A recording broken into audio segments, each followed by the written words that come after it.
Hello guys, welcome back to my channel.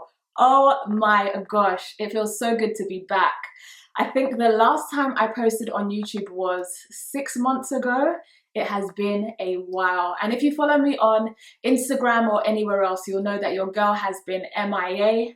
But I'm hoping from the title of this video, you guys now know why. And yes, that is because we are having our very first baby. Guys, we are so unbelievably excited. In fact, excited is an understatement. We feel so blessed. It's just a really exciting time for us, and yeah, that's pretty much where I've been for the past couple of months. And I did kind of think to myself, am I going to share my journey on YouTube or Instagram or wherever? And I thought, yeah, actually I want to. I personally love videos that are pregnancy related, motherhood related. I find them to be empowering, you know, educational, entertaining. And I thought I want to throw the same energy back into the sphere. So you will be seeing some baby related content here on the channel going forward. And I thought, you know, I'm back, why not just start things off with a baby related video? So I'm going to share with you guys my first trimester, which was very eventful. It was interesting to say the least. I'm currently in my second trimester, and that video will come shortly after this one. But yeah, let's just get straight into how I found the first trimester, and yeah, let's get started. So first things first, how did we find out? Guys, this was no glamorous story. I had always thought to myself, yeah, when I get pregnant and I find out, I'm going to surprise my husband and all of that stuff. None of that happened. It was the most boring way to find out ever, at least in my opinion. So I found out at work during my lunchtime break. I thought it was that time of the month. I thought I had come on, but I felt like my flow wasn't what it usually is, and I'm very in tune with my body. My period comes like clockwork, and I was just like, something's a little bit different here. So day 1 passed, day 2 passed, and then by day 3 I was just like, I need to take a test. So I went, got a test, lunchtime, took the test in the bathroom, and lo and behold, your girl saw 2 stripes, and I was like, oh my gosh, oh my gosh, oh my gosh. I was just in shock. I was just in shock. It was shock, it was excitement, and I just went straight away to like a corridor. I FaceTimed my husband, and this is where I think I gave it away, because we talk every lunchtime, but we voice call, we don't FaceTime. So I had FaceTimed him, and once we had connected, he had this huge smile on his face. And I told him, and he was like, I knew it, I knew it, I knew it. And he's just been on cloud 9 ever since. Like, this guy is excited on another level. He makes me look like I'm not excited. So that is pretty much how we found out. Now, as for how we told family, we decided to keep the news to ourselves for a couple of weeks because we just wanted to embrace it, you know, before people come and start saying, don't do this, do this. I know it's all out of love, but we just wanted to kind of enjoy the moment for a bit. So we did that. And then around about the 1.5 to 2 month mark, we told our immediate family. So parents and siblings, they were so happy, so excited. Then in terms of really close friends, we told our close friends after the 3-month scan or the 12-week scan. And then after that, people kind of figured it out for themselves. And that is because if you've ever seen me or met me in person, I'm really slim and I had a bit of a belly, you know, pudgy belly. And I remember I went away with some of the youth from our church, and one of my mentees was like, Auntie, you pregnant? And I was like, whoa, why? And she was just like, you're really slim, and even if you've eaten a lot, you don't have a belly, and you've got a belly. And so, yeah, people pretty much sussed it out after that, because they noticed that Fiona's got more than just a bit of a pudgy belly. So, got my laptop here because baby brain is so real. It's so real, and I'm very forgetful. So what else did I want to share with you guys? Oh, hello. How could I forget the next bit to share, which is morning sickness. Guys, I was so excited to share this video because of this particular thing. And it's not because I want to scare anyone, but I just want to keep it so real. So, morning sickness. Morning sickness. In my case, I experienced all day nausea, not morning sickness where you kind of feel better towards the end of the day. I was so sick, guys. I've never been that sick in my life. But let me break it down for you. So we found out we were expecting when we were about 2 weeks. And the first 2 weeks were fine. Obviously I had spotting, which is what made me realize that I was pregnant. But then after that, you know, a couple of days were good. I was like, okay, this is easy, this is nice. But then the first week of the first kind of symptom began, and it was what I call severe cramping. Not the mild cramps that you read on the NHS website. No, my cramps were so severe, they would wake me up, have me rolling on the floor in tears, like in agony. And I remember thinking, are these kind of like contractions? Because these are not cramps. They were so painful. Oh my goodness, I've never experienced the pain like that before. So I had these, but thank God they eventually subsided, and I had them for, I think, let's say a week or 8 days or 9 days, because I was tracking everything. I was like, I just want to be able to look back on my notes so that, you know, I just have kind of a memory of what it was like. So they subsided, but immediately after, I was blessed and welcomed with insomnia. Oh my goodness, guys. I had about a week again of insomnia where I'd go to bed and then my alarm would go off for work and I'd be like, what do you mean it's time to get up? I just put my head down. Like, surely something's wrong here. I genuinely didn't feel like I was sleeping, and that was, I guess, for me, the beginning of the kind of mental challenging part of the first trimester for me, where things kind of started to get a little bit peak, and Fiona was just not herself. Thank God the insomnia only lasted about a week, and then that ended. And then immediately after that, guys, just like clockwork, the all-day nausea began. And so this was about the 5.5 week mark and lasted for 2 months. So 2 months and 3 days. And all-day nausea was, yeah, it was horrific for me.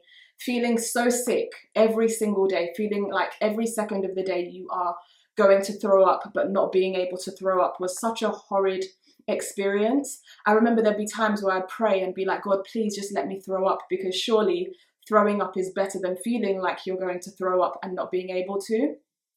During these 2 months, guys, I couldn't really work. I tried to go to work a couple of times. I had an incident where I just slumped on the train, I passed out in H&M.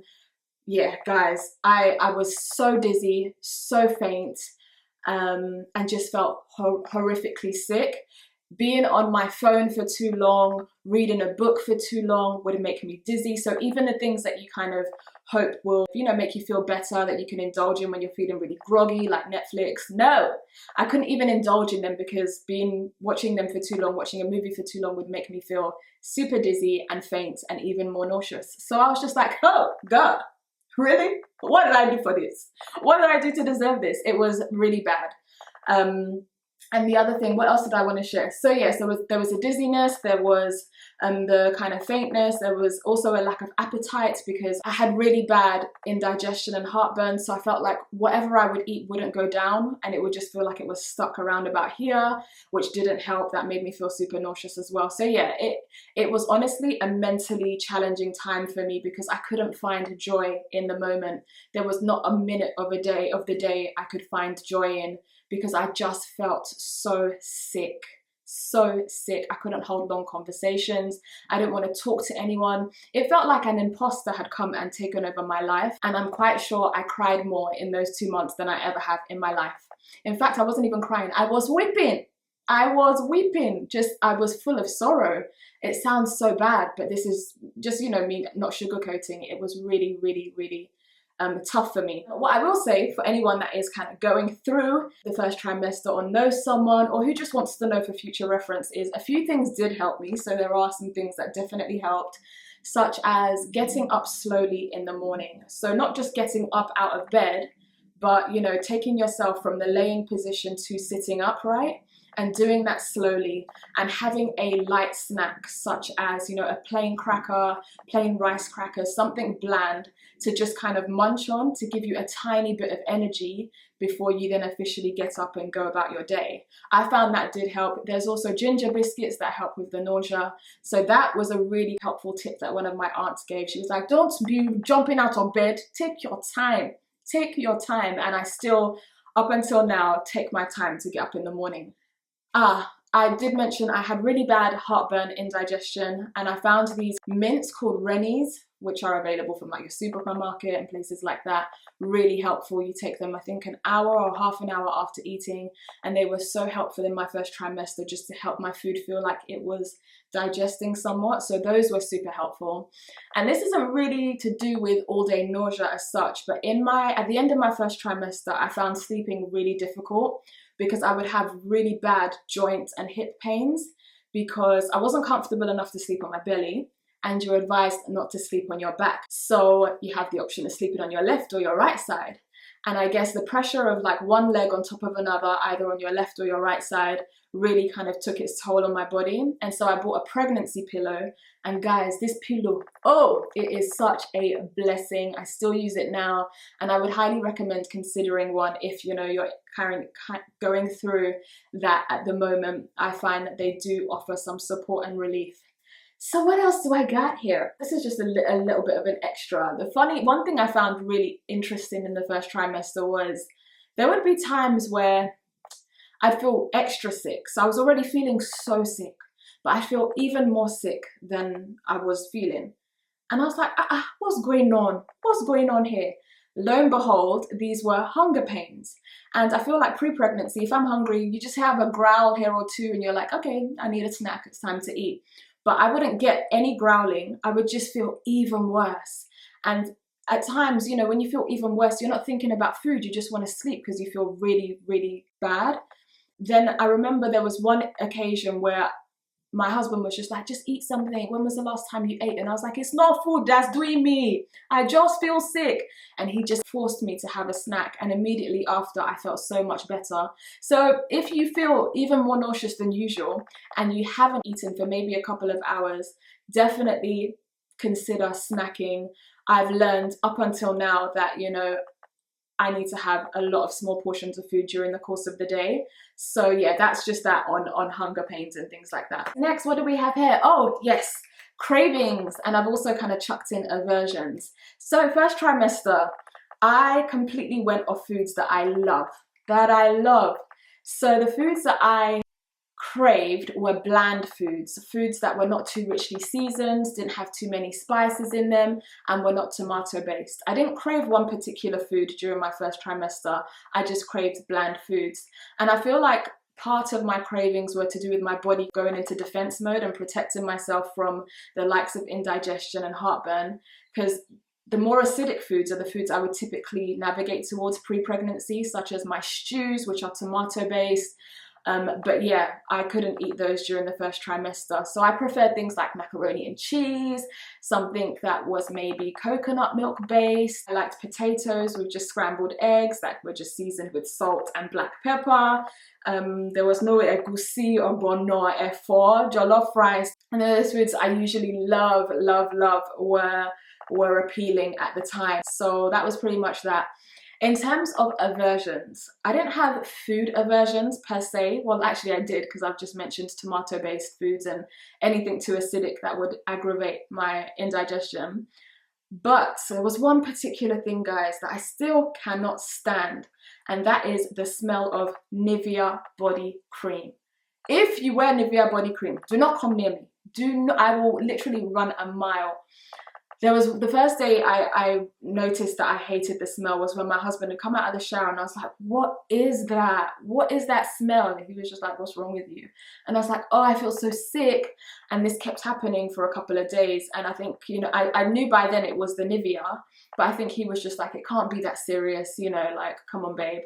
But my guy had to get rid of Nivea, and he uses a different body cream now, because let me tell you, it would make me so sick to my stomach. So I can't stand the smell of Nivea or you know, products that have a similar fragrance. I have to say he also changed his deodorant because I couldn't stand the smell either. So I thought you guys might be interested in knowing what I take as my pregnancy supplement.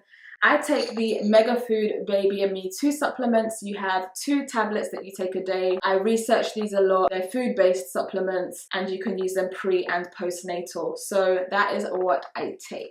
All right, so the next thing I wanted to share, hair, skin, and nails, what my experiences with those things have been. In terms of my hair, I've not done a length check, so I don't know if my hair has grown.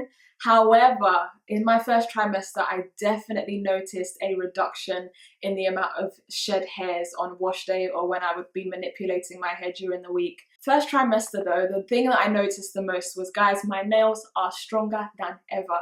My nails are so strong and they grow so quickly. I find myself cutting them down every week to week and a half because they just grow so quick. So that was one of the things that I noticed in my first trimester.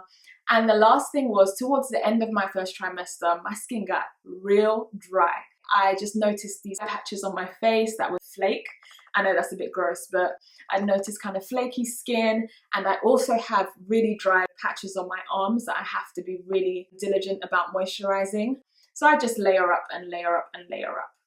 In terms of products that I'm using, I am prone to stretch marks. So in terms of my belly and kind of chest area, I do have a mini concoction that I use just because I'm trying to keep my skin really soft and supple. So I start off by using aloe vera gel on my belly, and then I follow up with some shea butter from my girl Layla, Wild Seed Botanicals. And then on top of that, I use vitamin E oil. So those are my kind of belly stretch mark reduction products. Last couple of things I wanted to share are, one, weight gain and any resources that I've particularly found helpful. First of all, let's talk about weight gain. So I have a little baby belly going on here, and I absolutely love it. I feel like it just works for me and my size, and I'm just in love with my baby belly at the moment.